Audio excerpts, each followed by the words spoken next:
एक और रिकॉर्ड बन गया है कि पूरे जिले की पहली लड़की बनी हूँ कि 60 लाख की कार अपने नाम पर लेकर ऑडी लोगों के लिए एक नाम हो जाएगा कि हाँ वही कोई लड़की कार ले आई होगी, लेकिन मेरे लिए सिर्फ ये कार नहीं है सिर्फ ये कार, क्योंकि सपने से भी ऊपर है ये जगह। जब गुरुजी पर्दा हटा रहे थे तो मैं अंदर से फील कर रही थी ये मेरी है। मैं कई बार अंदर से कह रही थी मेरी है। रात भर मैं सोई नहीं हूँ ये बिल्कुल सत्य है, मैं बिल्कुल नहीं सोई। मैं सुबह 5 बजे का अलार्म लगाई थी, जल्दी जगना था। अलार्म तो मुझे जगाया ही नहीं है, आज मैं अलार्म को जगाई हूँ। पूछ रही हूँ आप कहाँ पहुँचे। सारी चीजें आज अच्छी हैं, बढ़िया हैं। क्यों है? सिर्फ उसके पीछे एक कारण है, हमारी असली पीएस वेलनेस जैसी महान संस्था और इसके संस्थापक की एक नेक नियत, एक अच्छी सोच। हमारे CUNMD महागुरुजी मिस्टर संजीव कुमार सर, मैं कहूंगी अरे होंगी बहुत सारी ऑर्गेनाइजेशन जो कि काम करती होंगी डायरेक्ट सेलिंग में, लेकिन पूरी डायरेक्ट सेलिंग के अंदर एक असली पीएस वेलनेस और पूरे डायरेक्ट सेलर्स के लिए महानायक बनके खड़े हमारे CUNMD mister Sanjeev Kumar sir के लिए एक बार जोरदार। शायद कुछ संकोच होता इस कार को लाने में, लेकिन कोई संकोच नहीं हुआ क्योंकि वो वुमेन वेलफेयर फंड का 5 लाख एक्स्ट्रा गुरुजी दे दिया।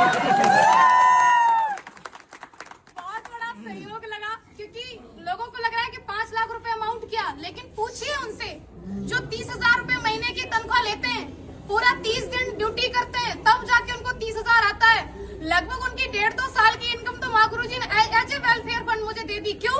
क्योंकि तुम लड़की हो। फिर हमारे अंदर से भी जज्बा जुनून आया कि नहीं भैया, जब 14 लाख की चल सकती तो 60 लाख की भी चलेगी। अब माँ गुरुजी अगर 5 लाख एक्स्ट्रा दिए तो उसको सही ठिकाने पे लगाना पड़ेगा क्योंकि अभी और कमाना है। सारा कुछ बढ़िया है, बहुत ही अच्छा है। मैं जो बोलना चाह रही थी शायद मैं वो बोल ही नहीं पा रही हूँ क्योंकि खुशी का कोई ठिकाना नहीं है। बोलिए। आज माँ गुरुजी पहली बार ये कह रहे हैं बोलिए, नहीं तो हर बार ये होता है कम बोलिए। टाइम नहीं है, अभी आपके बाद और भी खड़े हैं और उनको बोलने दीजिए। लेकिन ये अवसर भी असली पीएस वेलनेस में तब आता है, माँ गुरुजी एक बात बोलते हैं, मैं माँ गुरुजी की बात को रिपीट कर रही हूँ यहाँ पर, कि हम सभी किस्मत वाले तो हैं क्योंकि हम सबको सेम प्लेटफॉर्म मिल गया है, लेकिन हर वो व्यक्ति सफल नहीं होगा जो ज्वाइन कर लिया। क्यों? कि किस्मत वाले सभी हैं लेकिन सेम मेहनत नहीं करते। किस्मत से प्लेटफॉर्म मिल गया है, अगर हम मेहनत करते रहेंगे तो हम यहाँ तक जरूर आएंगे। किस्मत वाले हम बन चुके हैं, अब बारी है मेहनत वाले बनने के लिए। तो क्या आप लोग तैयार हैं? Yes! अगर आप तैयार हैं तो मैं आपसे कहना चाहती हूँ कि यदि आपने असली पीएस जैसी महान संस्था को ज्वाइन कर ही लिया है, और स्पेशली मैं गर्ल से ये बात कहना चाहती हूँ कि यदि आप AWPL के अंदर ज्वाइन हो ही चुके हैं तो 3 से 4 साल तक आप मन लगा करके, एकाग्र होकर के, पापा कहें, मम्मी कहें, रिश्तेदार कहें, गांव वाले कहें, कोई फर्क नहीं, हमें वो करना है जो हमें दिखाई दे रहा है। क्यों? क्योंकि वो लोग अपनी जगह पे सही हैं। मेरे पापा ने कभी पढ़ाई के लिए नहीं रोका, मैं आपके सामने खड़ी हूँ। एक भाई एक बहन है हम।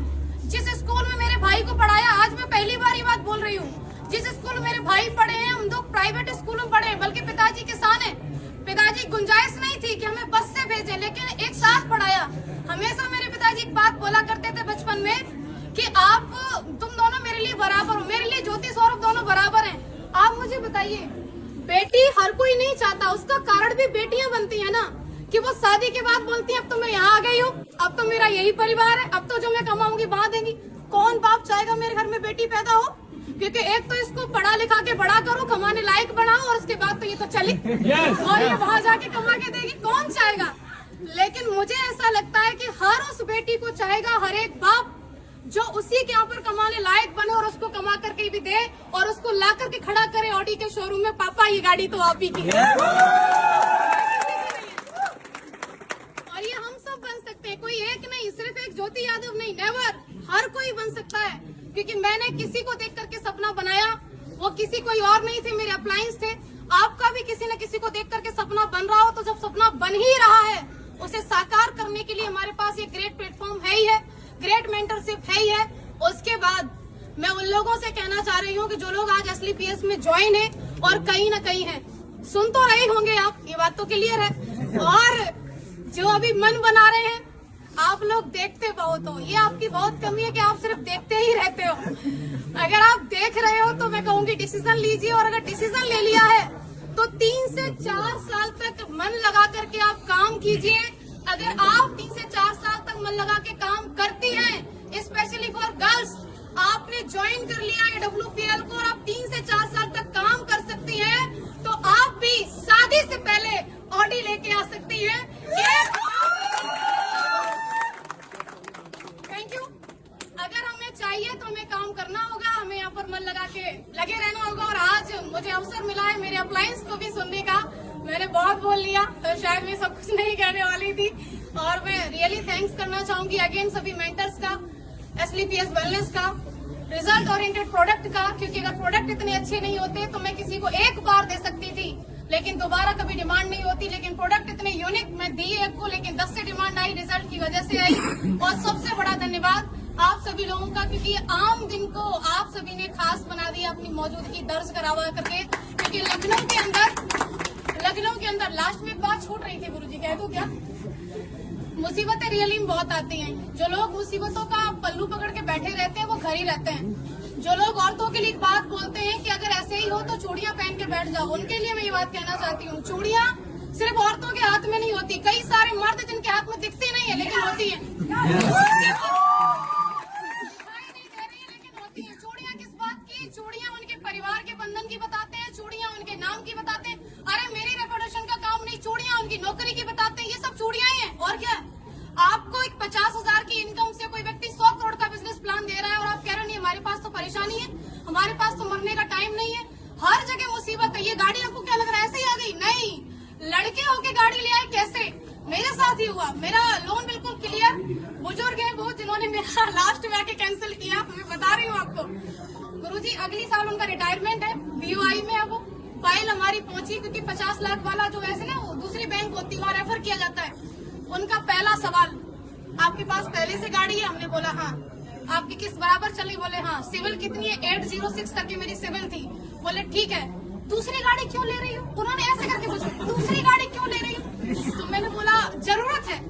तो बोले ऐसी क्या जरूरत है, मैनपुरी में रह के तुम्हें इतनी बड़ी गाड़ी की जरूरत क्या? अरे मैनपुरी में उनका ब्रांच, पैराडाइज स्कूल के सामने ब्रांच है बैंक ऑफ इंडिया का।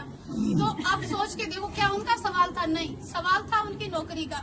अगली साल रिटायरमेंट है। उनके बारे में जान करके पता चला कि उनके बेटे की शादी में क्रेटा मिली है। अब बेटे की शादी में क्रेटा मिली है और ये लड़की जा रही है, बोली मेरा लोन क्लियर कर दो, हमको 60 लाख की कार चाहिए। छाती पे सांप नहीं रहेंगे,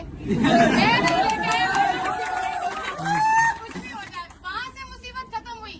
एक बढ़िया व्यक्ति मिले, उन्होंने सिविल की वजह से 1 दिन के अंदर लोन किया। मैं कहूंगी बिल्कुल भी लोन किसी वजह से नहीं हुआ, 1 दिन के अंदर लोन हुआ, सिविल की वजह से हुआ। फिर सबसे बड़ी मुसीबत हमारा मैनपुरी का नंबर, हमने नंबर ले लिया मैनपुरी का और हमारी गाड़ी आ रही है वहाँ से, दिल्ली से, मोती नगर से। माँ गुरु जी सारा कुछ फाइनल, फिर गाड़ी अटक गई। हमने बोला ये आना नहीं चाहती है क्या? 50,000 रूपए पूरे एक्स्ट्रा क्यों लगे? सिर्फ इस बात पे कि हमें फिर वहाँ से नहीं, उन्होंने बोला मैनपुरी में डिलीवरी नहीं दे सकते, आप एटा तक ले लो। हम क्यों ले लें एटा की गाड़ी, हम तो अपनी मैनपुरी की ले लें। मैनपुरी वाले तो मेन और मेन, आपको ऐसा लग रहा है कोई व्यक्ति सफल होके खड़ा है तो आसानी से खड़ा है, आपको समस्याएं आ रही उसको कोई नहीं आएंगी।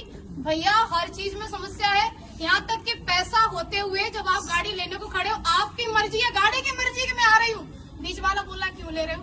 तो तीसरे को भी दिक्कत हो सकती है। दिक्कतों के ऊपर कभी फोकस नहीं करना है, फोकस हमेशा लक्ष्य के ऊपर। मेरी बात सिर्फ इतनी है कि आज अगर मैं यहाँ खड़ी हूँ तो सिर्फ इसका एक कारण है कि मैंने हमेशा मेरे अप्लायंस की उपलब्धि को देखा कि आज वो किस पायदान पे पहुंच रहे हैं। मैंने नहीं देखा उन लोगों को जो लोग मेरे अपने थे लेकिन वो किसी न किसी ऐसी जगह पर थे जो उतनी बड़ी सोच नहीं रखते थे। मैंने सिर्फ उनको देखा जिनकी सोच बड़ी थी, जिनकी उपलब्धि बड़ी थी, क्योंकि मुझे वहीं तक जाना था जहां तक का मुझे वो रास्ता दिखा रहे थे। तो आपको भी हमेशा अपने अप्लायंस के लिए देखना है, क्योंकि मैंने देखा तो आज मैं खड़ी हूँ। और आप लोग आए इसके लिए आपका अगेन बहुत बहुत शुक्रिया। Thank you so much.